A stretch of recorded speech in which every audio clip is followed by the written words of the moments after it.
ॐ अज्ञानतिमिरान्धस्य ज्ञानञ्जनशलाकया चक्षुरुन्मिलितं येन तस्मै श्रीगुरुवे नमः। भगवते वासुदेवाय ॐ नमो भगवते वासुदेवाय ॐ नमो भगवते वासुदेवाय। श्रीमद् भागवतम पहला कैंटो 17वां अध्याय और श्लोक संख्या 38 हमने पढ़ा था। इसका कुछ परपट था जो हम और पढ़ना चाहते हैं, इसको और डिटेल में पढ़ेंगे। तो श्लोक को मैं दोबारा से पढ़ता हूँ कि सूत गोस्वामी ने कहा कि कलयुग द्वारा इस प्रकार याचना किए जाने पर, तो आपको याद है कि कलयुग ने याचना करी कि मैं भी आपके राज्य का ही हूँ, मैं आपके शरणागति हूँ, मुझे भी कोई जगह प्रदान कीजिए। तो जैसा कि एक क्षत्रिय का धर्म है, भक्तों का भी धर्म है कि जो शरण में आता है उसको शरणागति लेते हैं, उसको उसके पाप को भूलते हैं, उसको सुधारने का प्रयास करते हैं यदि वो सच्चाई से काम करे तो इस प्रकार से जब कलयुग ने याचना करी तो उसको 4 जगहें दी गई।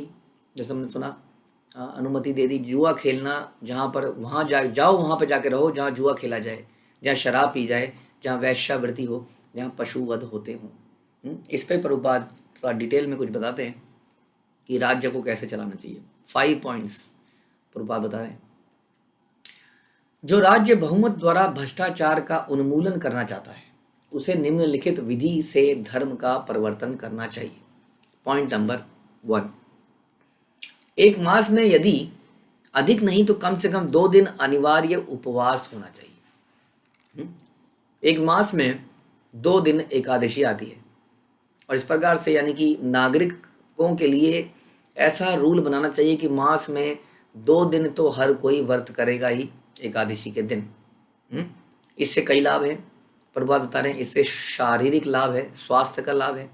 इससे राज्य में उपवास से अगर सारे लोग सोचिए 2 दिन उपवास करने लग जाए तो लाखों टन खाद्यान्न की बचत होगी और साथ में स्वास्थ्य का वर्धन होगा और सबसे महत्वपूर्ण आध्यात्मिक चेतना बढ़ेगी।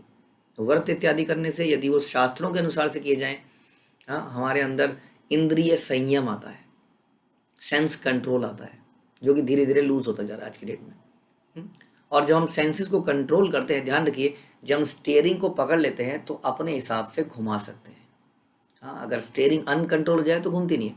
तो हमने सेंस को कंट्रोल किया, अब अपने हिसाब से इसको भगवान की तरफ लेके जाते हैं।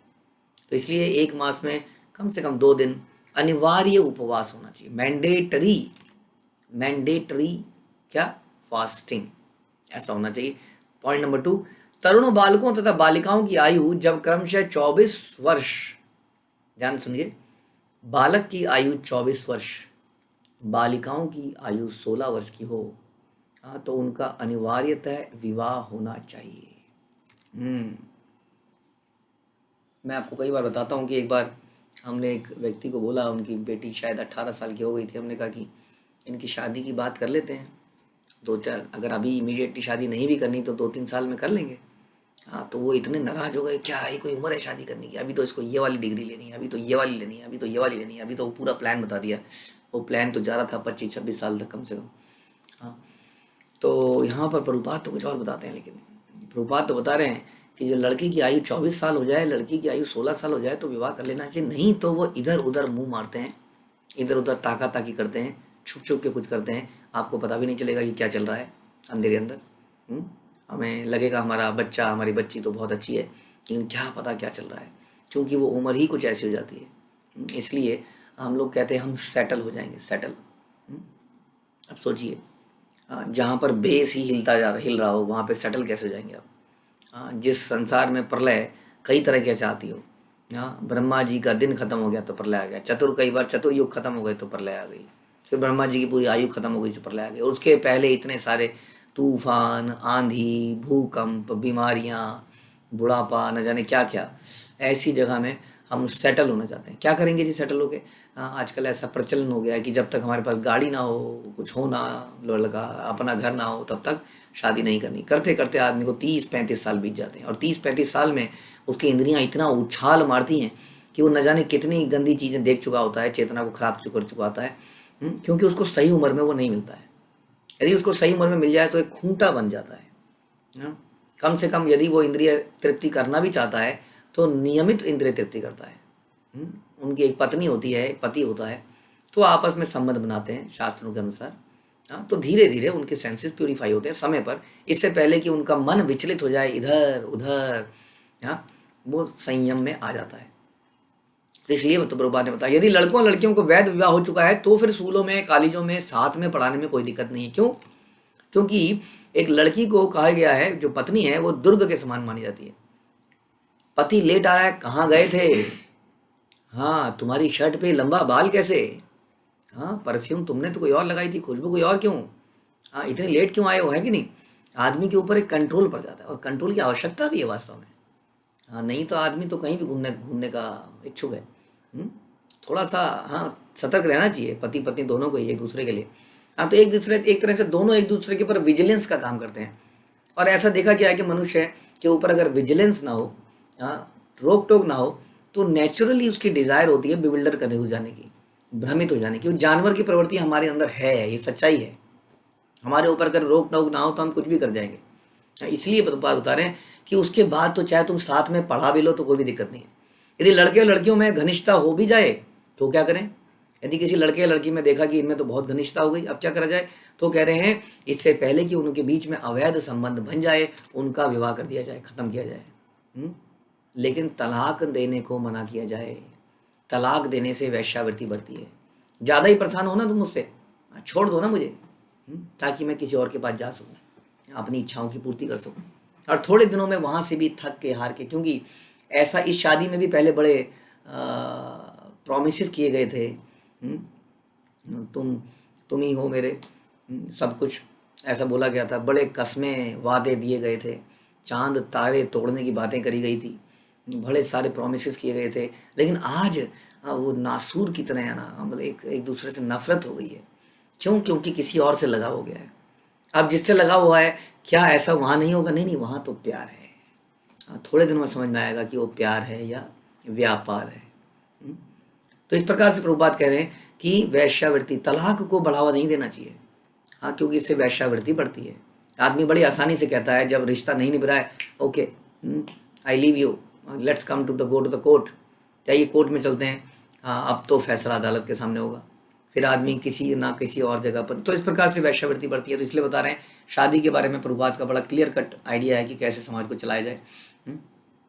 तीसरा पॉइंट, राज्य के नागरिक राज्य में या समाज में आध्यात्मिक वातावरण उत्पन्न करने के लिए अपनी अपनी आय का 50% तक दान में दें। राज्य के नागरिक क्या करें? अपनी आय का 50% दान में दें। वास्तव में इसकी जरूरत है। हाँ, बहुत सारे प्रोजेक्ट हैं, बहुत सारे काम हैं जो करे जा सकते हैं, लेकिन हम नहीं कर रहे हैं। ध्यान रखिए, समाज अगर इतना बढ़िया हो जाए जैसा कि हम बनाने का प्रयास कर रहे हैं, इसका लाइव एग्जाम्पल दिखता है, उसके लिए बहुत धन की आवश्यकता पड़ती है। कई सारी चीज़ें करनी पड़ती हैं। हाँ, कई सारे लोग हमें हमारे बाहर ना चले जाएं, इधर उधर ना चले जाएं, हमारे बच्चे हमसे दूर ना हो जाएं, क्योंकि दूर जाएंगे तो कहीं ना कहीं करप्ट हो जाएंगे। क्यों ना ऐसा समाज बनाया जाए जैसा प्रभुपाद कहते हैं कि हमारी सारी ज़रूरतें अंदर से ही पूरी हो रही। क्यों हमारे बच्चे बाहर जाके नौकरी करें? क्यों नहीं वो अंदर ही नौकरी करें? लेकिन ये कैसे कर पाएंगे हम जब तक धन नहीं होगा? उन बच्चों को तो कोई आमदनी चाहिए जीवन की, हम दे नहीं पाते हैं, इसलिए बच्चों को इधर उधर नौकरी करने जाना पड़ता है। इतने अच्छे बच्चे जिनको हमने इतना ट्रेन किया होता है पूरे जीवन भर, उनको हम खो देते हैं चंद पैसों के लिए। इसलिए प्रभुपाद कह रहे हैं आइए और दान दीजिए खुलकर। क्या करेंगे इस लक्ष्मी का? प्रभुपाद कह रहे हैं कि आय का 50% दान में दे दें। वे भागवत के सिद्धांतों का उपदेश कर्मयोग द्वारा, अर्थात भगवान को प्रसन्न करने के लिए ही प्रत्येक काम करके। हाँ, भागवत का क्या संदेश है? भागवत के संदेश पे प्रभुपाद कह रहे हैं, भागवत के ये सारे संदेश हैं। क्या संदेश हैं? कर्मयोग द्वारा भगवान को प्रसन्न करना, प्रमाणिक पुरुषों या मुक्तात्माओं से श्रीमद् भागवत का श्रवण करना, घर पर पूजा स्थलों पर सामूहिक रूप से भगवान की महिमा का कीर्तन करना, श्रीमद् भागवत के उपदेश में लगे भगवत भक्तों की सभी प्रकार से सेवा करना, ईश्वर चेतना से पूरित वातावरण वाले स्थान में रहकर करें। अब इन सब कामों को करने, दोबारा सुनते हैं, क्या करना है?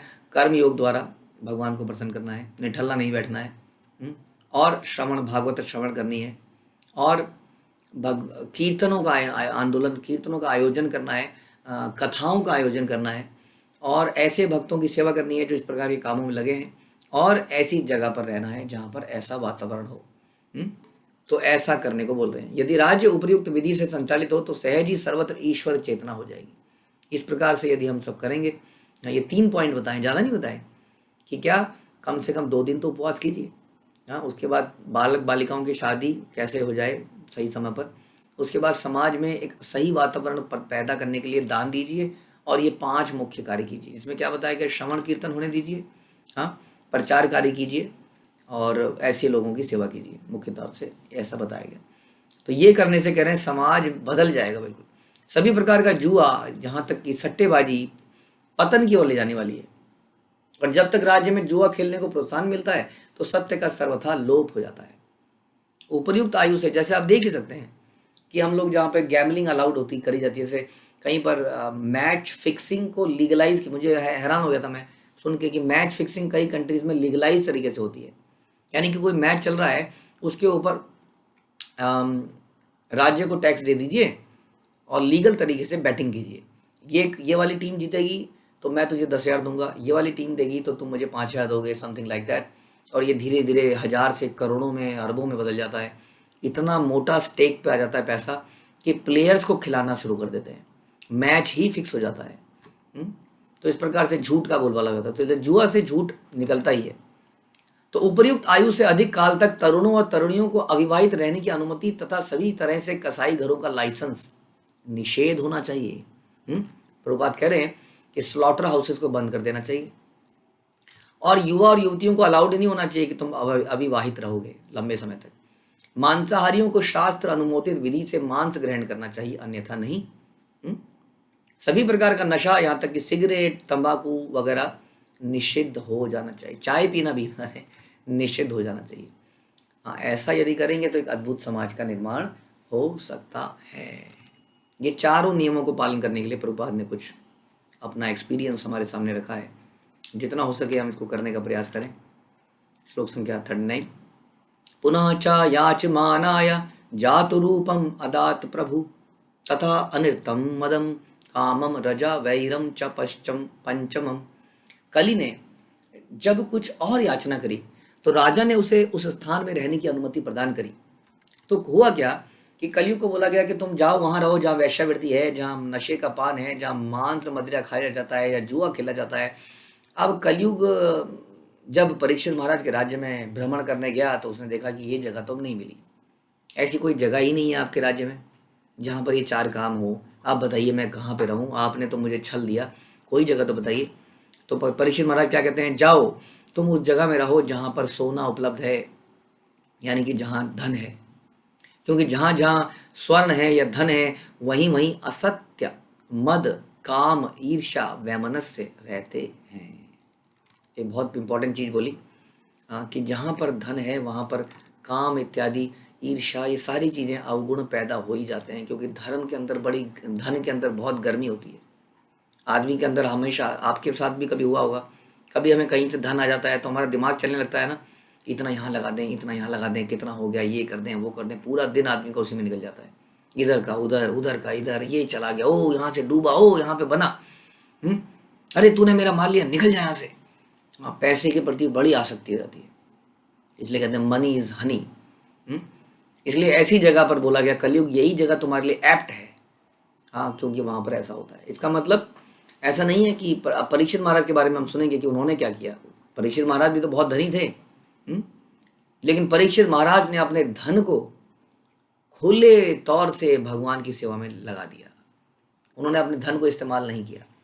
हाँ, इसलिए यदि धर्म को शुद्ध करना है तो उसको दान देना आवश्यक है। यदि धर्म के कुप्रभाव से बचना है, ध्यान रखिए, यदि वो बढ़ता जाएगा हमारे पास तो कोई ना कोई नेगेटिव इन्फ्लुएंस जरूर क्रिएट करेगा।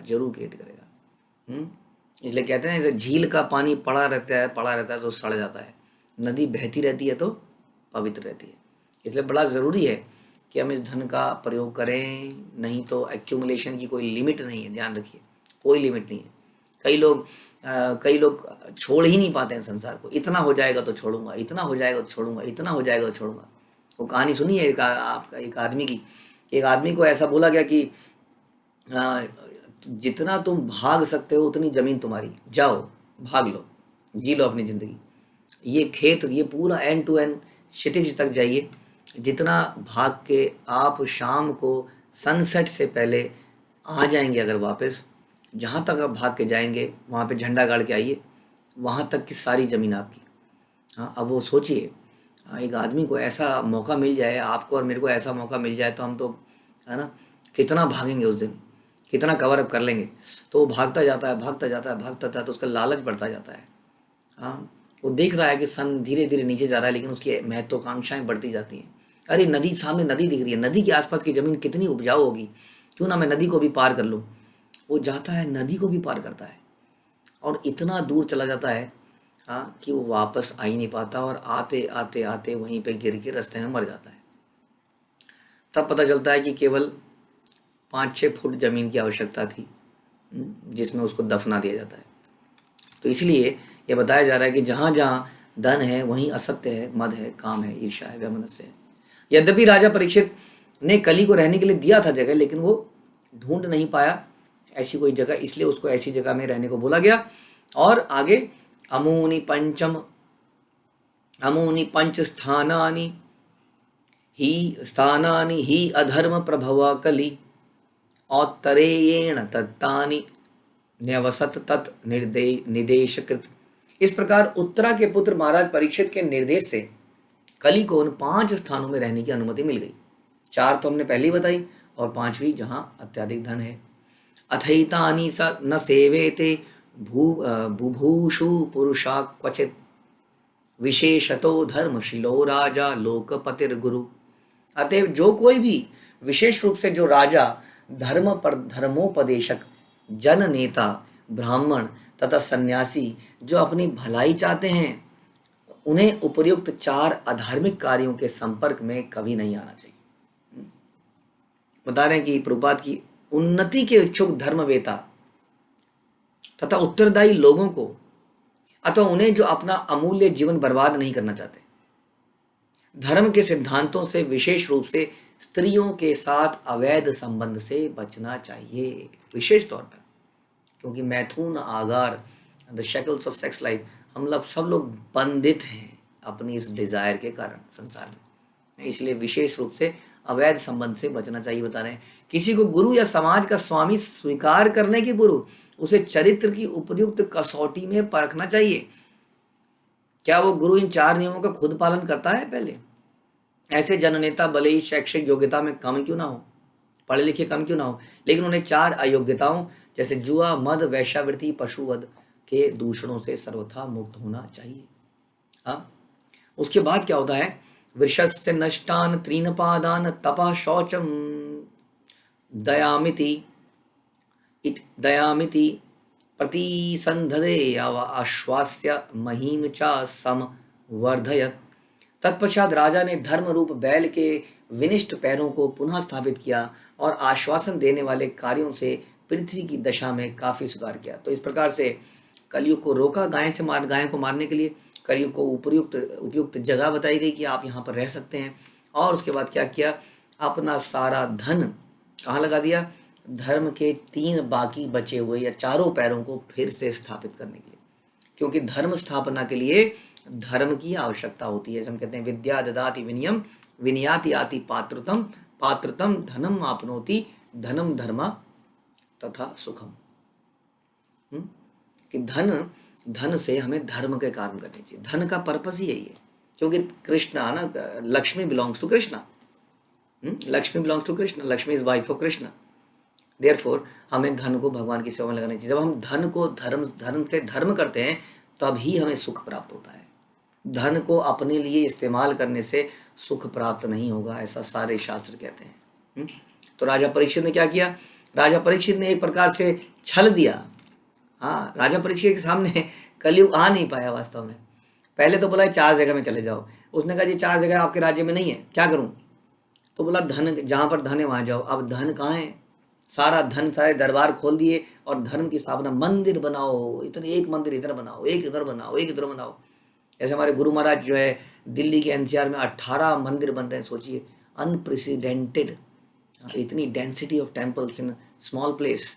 जगह जगह मंदिर बना रहे हैं।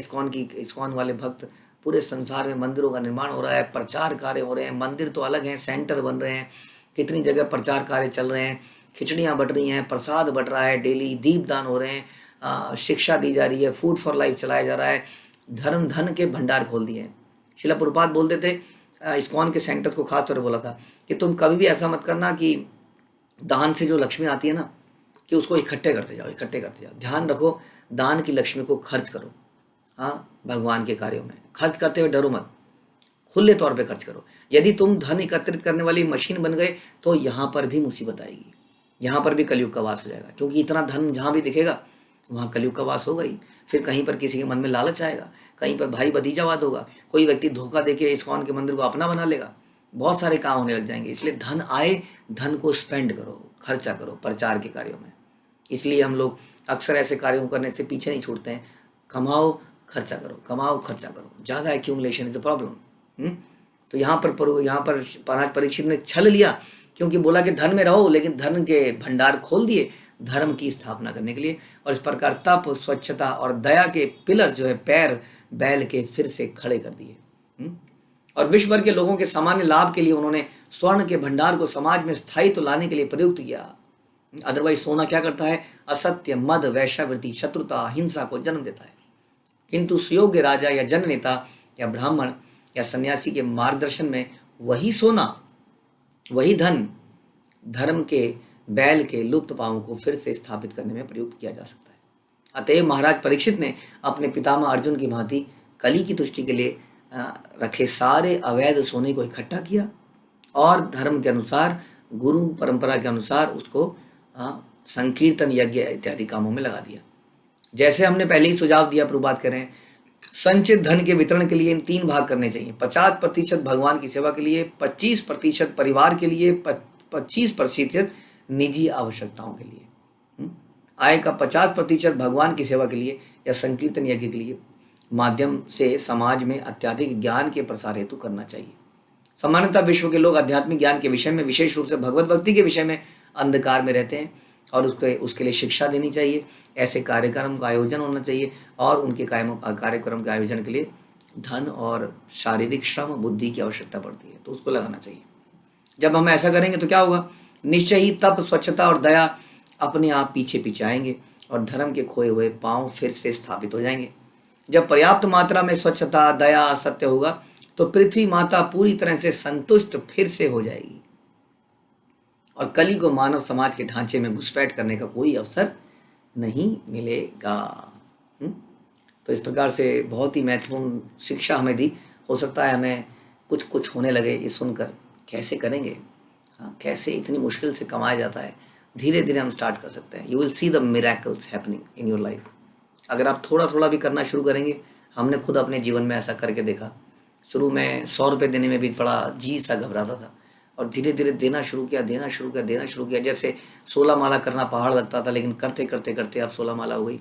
उसी तरह से जब हम धीरे धीरे करेंगे तो आप देखेंगे आपके जीवन में, आप करके देखिए खुद, एक अलग तरह का सुकून आएगा, ठहराव आएगा, शांति आएगी और समाज में परिवर्तन आएगा।